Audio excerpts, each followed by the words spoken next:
Welcome to Center for Social Change. My name is Daniel Pewter. Today, I am here with a rock star executive. She does business around the country in America with impacting communities in a couple different ways. So Lucinda Kerschensteiner is here at Center for Social Change in Miami, where she runs, operates, is the human who makes things work for 100 and something plus nonprofits. Plus, you guys have a couple hundred around the country, right? That's right.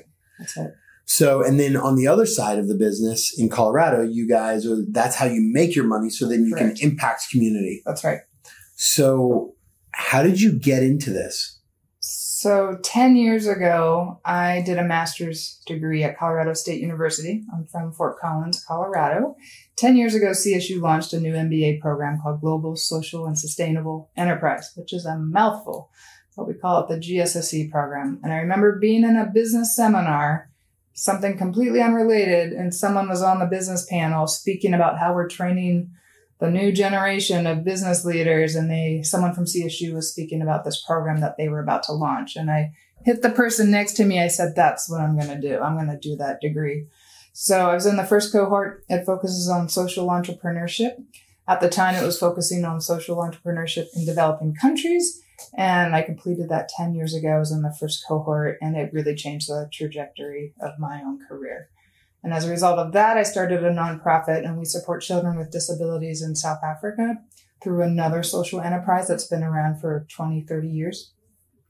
So we partner with them. So I still run that organization on the side and in my spare time, supporting children with disabilities. So that's what got me into this whole career path.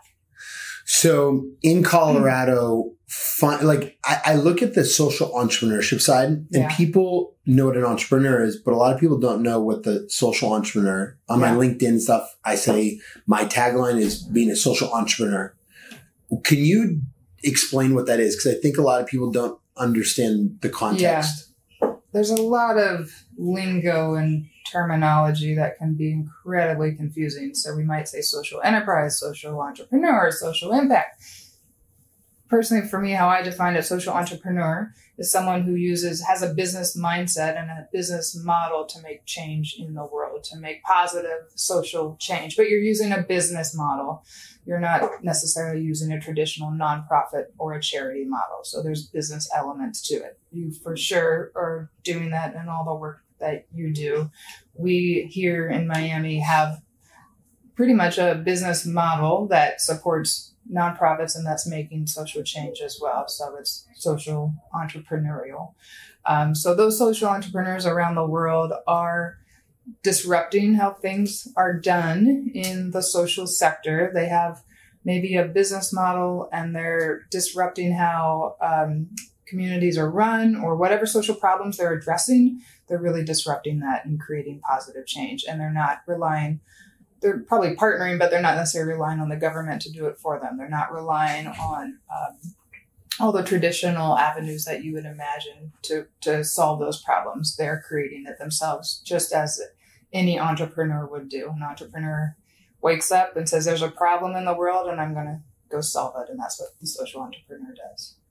I love what you guys are doing down here in Miami with the Center for Social Change, because so many nonprofits, they can't operate at their house because they're a little too big for their house per se, or they want it a little more professional. Yeah. And here you guys give them 3 floors to be able to operate, have their own desks, to their own offices, I've seen the other centers where I won't mention brand names, but it's amazing to be able to see what other entrepreneurs are doing. And I had a space in Dallas when I was there about 4 or 5 years back. And it's inexpensive. It's really easy. And you guys offer a lot. Right now, you have a grants training course in there on how to build grants. And for-profits can get grants too. Yes. I think there's a big misconception in that. So what's the model here, and how are you guys doing this? Also, you're doing it in a couple other states too, right? Well, the center only exists here in Miami. The center as a physical facility only exists here in Miami. Certainly the vision would be maybe someday to have other centers for social change. We do have people actually come to us quite a bit saying we want to create Center for Social Changes around the country. So that would be an amazing vision for us to carry out. But right now, this is the only physical place where the center exists. We do have other operations around the country on the other side of the house in our for-profit side of the business, which, I can try to explain that. It gets a little complicated. But the center here organically grew over the past 5 years, and the intention was to truly support nonprofits by providing physical space and the back office support. So it would be, especially in a market like Miami, rents are very high, and a small nonprofit especially typically wouldn't have the budget to go out and afford a market priced office. So through leveraging resources here, we can subsidize the rent for small nonprofits. We can provide the back office so they don't have to be spending time during their day buying the coffee and setting up the printer and making sure that the copier works and making sure the phones are in place. So we handle all of that so they can come in every day and focus on changing the world, whatever they do in their communities, and really focusing on what they do best. You also have for-profit, obviously funding some of this Correct. to grow. Correct. I know it's challenging to explain, but it's really cool what you guys do. Yeah. So if I had a whiteboard, I'd draw a bunch of circles, but without the whiteboard, I'll explain. So the Center for Social Change is one company in a family of 3 companies, all founded by the same individual and group of people. So we are part of a family of 3 companies, 2 of which are for-profits. The center is a nonprofit, and we serve nonprofits. So we are completely funded by our sister companies, both of which are for-profits in the banking and financial management world. And they are essentially money managers, and they're very philanthropic with the money that they make and the profits that they earn. So our founder, through the years, has been very philanthropic and generous. And I think it was probably quite organic through the years of supporting nonprofits through their efforts that they decided to launch the center and provide a physical space. So yes, we're completely funded by our for-profit, and we're very grateful for that opportunity and have, of course, a nice partnership with them. We're all of our staff office here out of the center as well. And we have about 10 or 12 staff people between the 3 companies to run everything and make it work. That's incredible. And on that for-profit side, so they're money managers. And in addition to them funding the center, we also have a very unique banking program that allows community banks to get involved with their local community nonprofits, which is what I also do in Colorado. And so the money that we manage, we can place in community banks, and then we turn around and donate a percentage of that interest to local nonprofits. So it's through that program where we have 200 nonprofits that we support around the country, just through that program. And that can get a little technical. But so we have those 200 nonprofits, and then we have about 70 nonprofits here at the center. So with the 200 nonprofits, what's your outcome? What are the goals? What are you guys seeing for the future of nonprofits and how you're growing? With those 200 nonprofits, we keep the program actually pretty simple, and we truly provide just an unrestricted donation. So we provide a check every quarter, and it's unrestricted, which is unique. Other funders might put a lot of strings attached to it. It's not a lot of money. And so whatever they want to do with it is great. We really don't have a lot of any conditions or restrictions for how they choose to use that money. So we keep that pretty simple and pretty straightforward. It's just a way that we can touch a lot of nonprofits. It's a way for us to connect with a local community bank, because in addition to those 200 nonprofits, we have about 100 some community banks around the country where our money is placed. So we have strong relationships with those community banks who are on the ground, of course, in their community, doing good work, and they want to have an impact. So it's through that program that we can facilitate that with the community banks and with those local nonprofits. So that's that program, which is interesting in of itself. So then here in the Miami market with the 70 nonprofits, they're all very small nonprofits, mostly small nonprofits, and we just know they struggle, right? They struggle with lack of resources, not enough people to do all the work that they want. So we hope through our workshops and our trainings and the resource we provide that we can help them expand the work that they do and do just a little bit more and make their life a little bit easier. But I just read this the other day, which you would find interesting, that most nonprofits know that they need to stay creative and innovative to do the work that they're doing and to maybe be competitive for funding and to make an impact. They need to be innovative.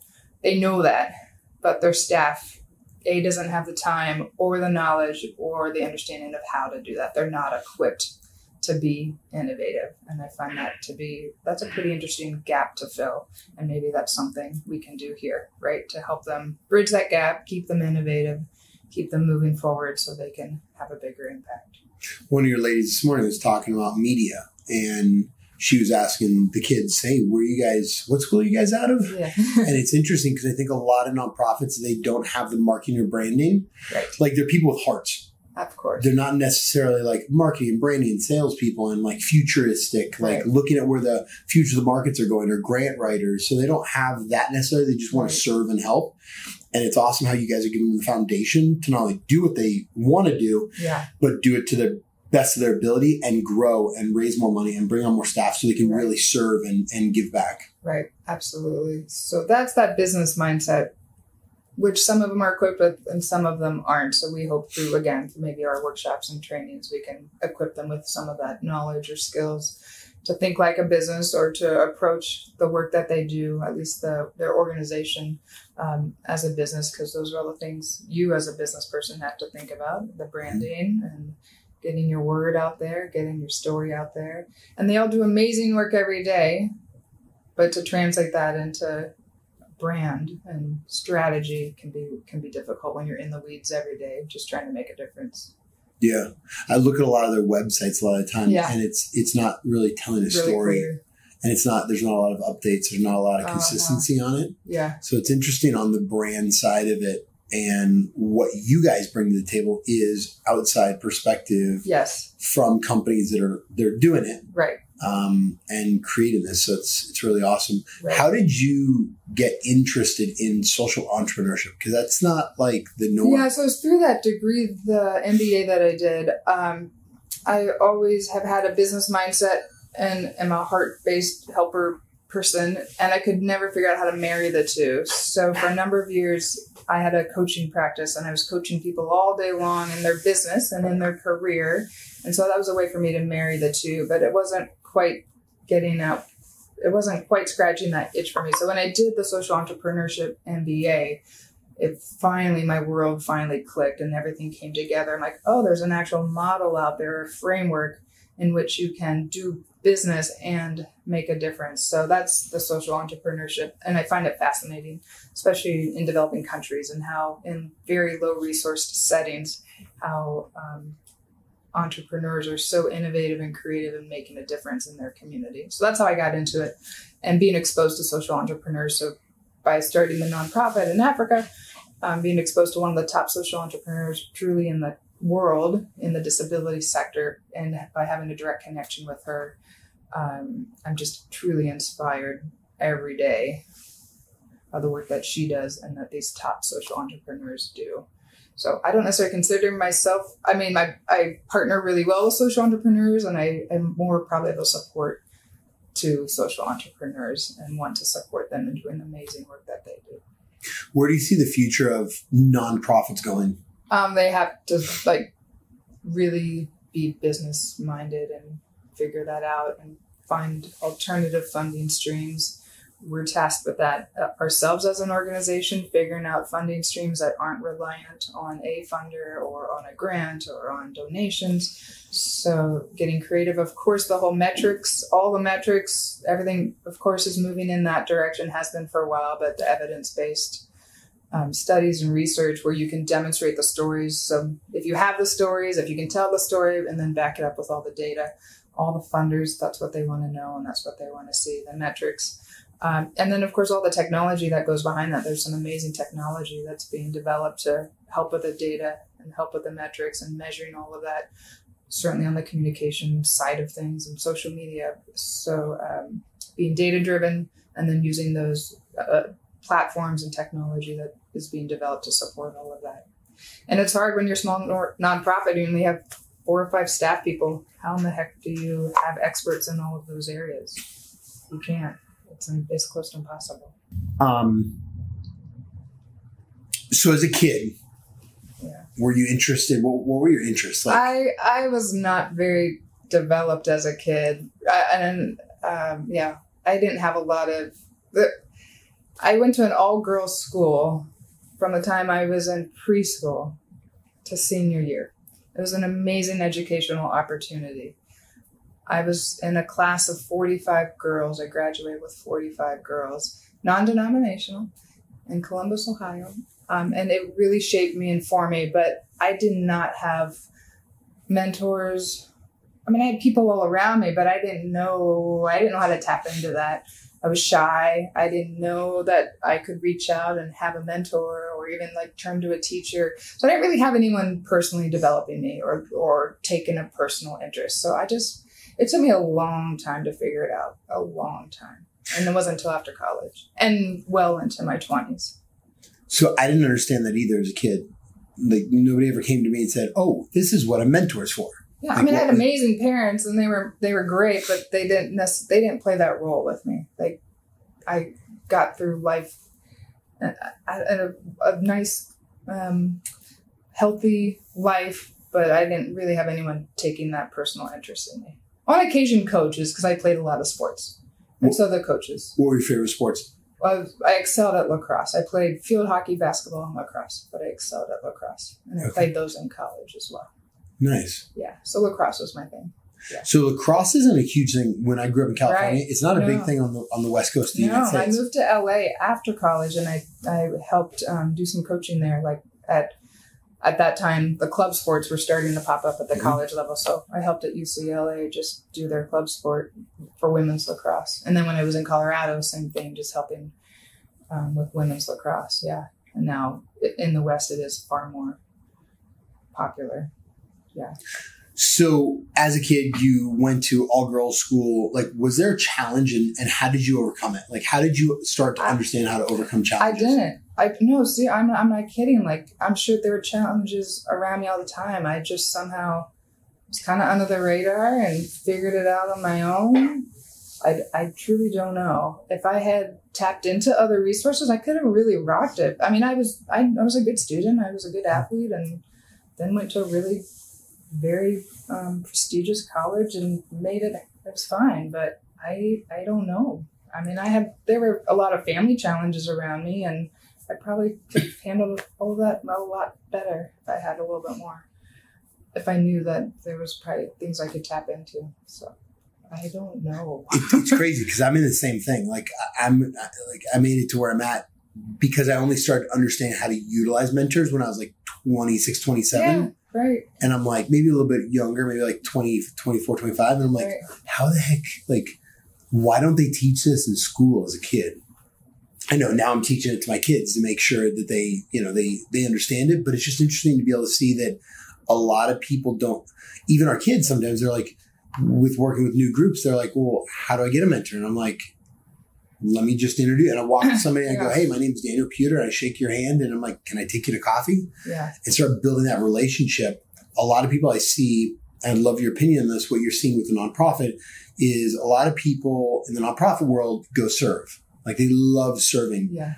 And what I find is the significance breeds success model, the giving, and a lot of people in the nonprofit world they would just love to have their bills paid. Like, to be able to serve. Like they have a huge heart. And so with the kids, a lot of time we talk about how do we go and serve instead of ask for stuff. So when you have a mentor, go ask them what you can do for them. Don't just go ask them, hey, I want to be this. Can you introduce me to somebody? Okay, can I go clean your weeds? Can I go whatever that little stuff is that they could use? How do you guys train, or as like a management role, how do you train your staff? Because I know you've probably gone through some challenges and you've had some amazing staff that just shine. Yeah. What's how do you hire and then how do you train? Yeah. So again, we're fairly unique because I think we provide opportunities to staff. We provide some opportunities to staff to have a second chance. So we've hired people who've had some really challenging backgrounds and experiences and given them a second chance through employment. And so that managing their, what for many of them could be a first employment experience, first formal employment experience, provides its own set of challenges because there's things they just don't know. They don't know maybe how an organization runs, not to mention how a nonprofit runs and how our crazy company of 3 companies runs. So it's, for me, my style is very hands-on without micromanaging because of full circle. I did 15 years of coaching, of having a business, of doing coaching every day with individuals. So what do I do as a manager? My style is very coaching based and mentoring. And so coaching is a big part of that. So it's very hands-on without micromanaging, very collaborative, empowering, making sure they have the resources they need, having transparent conversations so they're not freaked out when they come to me as their boss, for them to be able to say, I don't know how to do that. And I'm not going to be mad at them. So a lot of trust building, transparency, having very honest conversations, setting clear expectations. But I think it's the coaching skills that I probably took for granted 20 years ago that really come into play. Do you find a lot of executives when you're doing that coaching side of it compared to, let's say, employees, or owners versus or execs versus employees? Do you think the mindset's a lot different on how they operate? If they are using coaching skills, you mean? Yeah. Or do they know how to use a coach? No. So I did a lot of training as well, providing training to companies, to managers, teaching them coaching skills. And so, yeah, it's definitely a different mindset. It's a different approach. They may be accustomed to maybe just a very top-down approach. They may be, I remember doing some training within certain government agencies where it was not just top-down, but demand and, kind of a control and deliver mission and mindset of, I'm going to tell you what to do, and that's how this is going to go. So to shift to that coaching where it's a partnership, it's collaborative, and we're going to have this conversation is a huge mind shift. So it also just depends on the culture of the organization. That kind of style may be really necessary in certain industries or certain fields, military, for example, or I don't know, firefighting. Police, exactly. Educators. Yeah, absolutely. It's crazy. Yeah. Not in our school, but. Yeah, right. Yeah. So to then round it out with some coaching skills, like when is it appropriate to be in a coaching mode? Maybe it's not maybe every hour of every day doesn't call for that, but how can you have that in your tool belt? And I know for some it was a really major shift to have, and it shifts the relationship between them and their staff to have that more of a coaching relationship. When you coach execs, what do you think the biggest, not skill sets, but how they show up makes them successful? What are those kind of big things that you see or that you want as a coach? Is it the commitment? Is it the follow through? Is it transparency? Is it them understanding their teams or looking outside the box or, what are those things? What I've seen is that authenticity and that transparency, just being real with yourself about, I think many executives and leaders can start building this layer of who they think they are and who they want to be. Maybe it's because for a number of reasons, trying to accomplish certain things in their career or expectations, I don't know. So stripping away that and just figuring out who they really are and being authentic and being transparent and being genuine.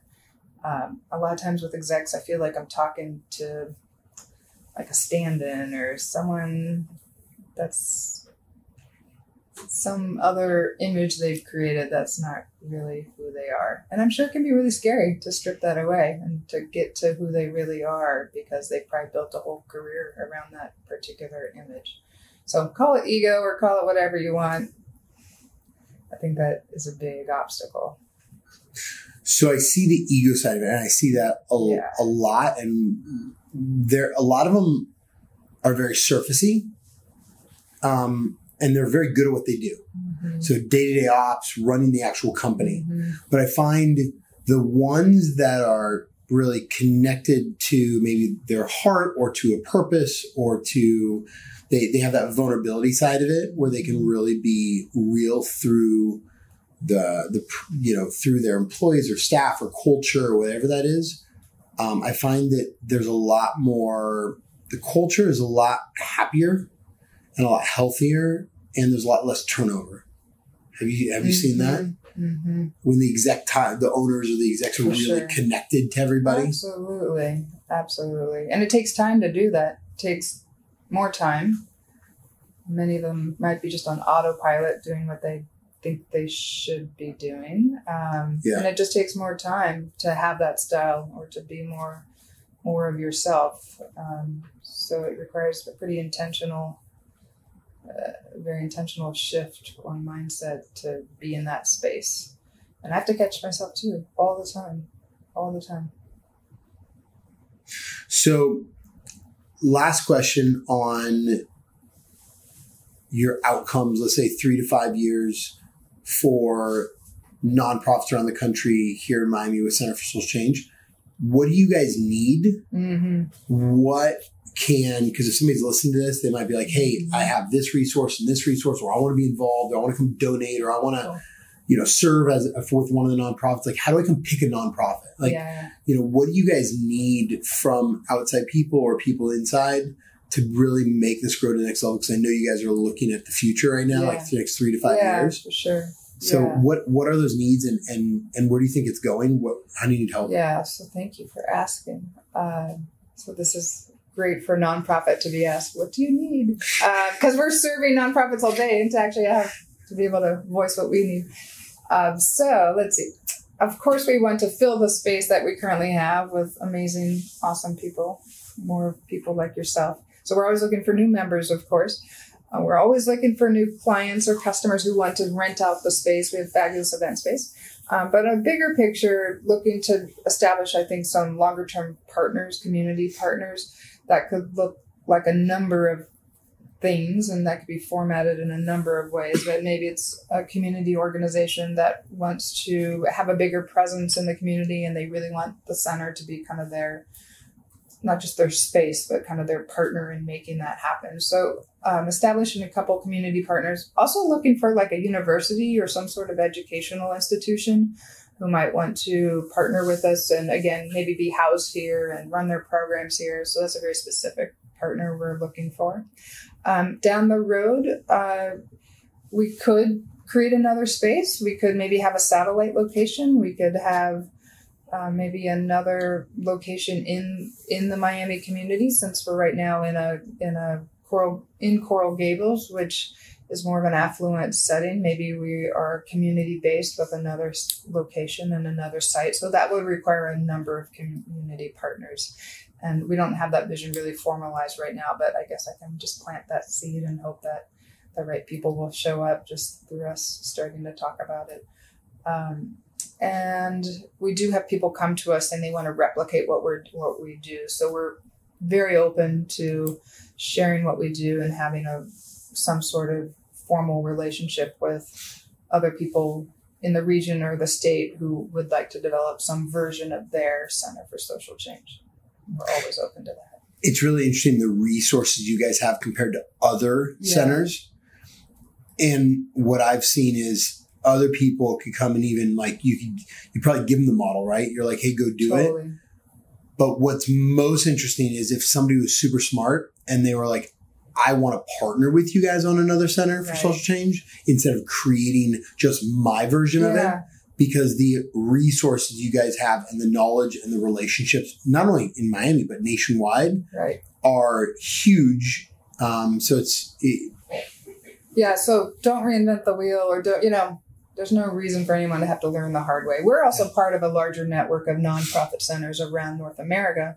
So there's like 400 some nonprofit centers. They may not all look like how we look, but there's various models out there. So we're part of that network as well. And we learn a lot through that network. And that stretches us to consider new models and consider new ways of doing things. So that's a huge resource as well. So when people come to us and say we want to replicate, we also turn to that network and have all of those resources available as well. Nice. Where can they go to find you guys? The number 4, socialchange.org. Online, of course. And where can they find us? Like physically, literally? Yep. We're in Coral Gables on Coral Way, 2103 Coral Way, on the 2nd floor. So we have 2.5 floors, about 10,000 square feet here in Coral Way. You guys check it out. It's for socialchange.org. And if you guys want to just Google it, Social Change, Center for Social Change in Miami. Have an amazing day. Thank you for coming on, Dave. Yeah, thank you. Appreciate it. Take care. See you.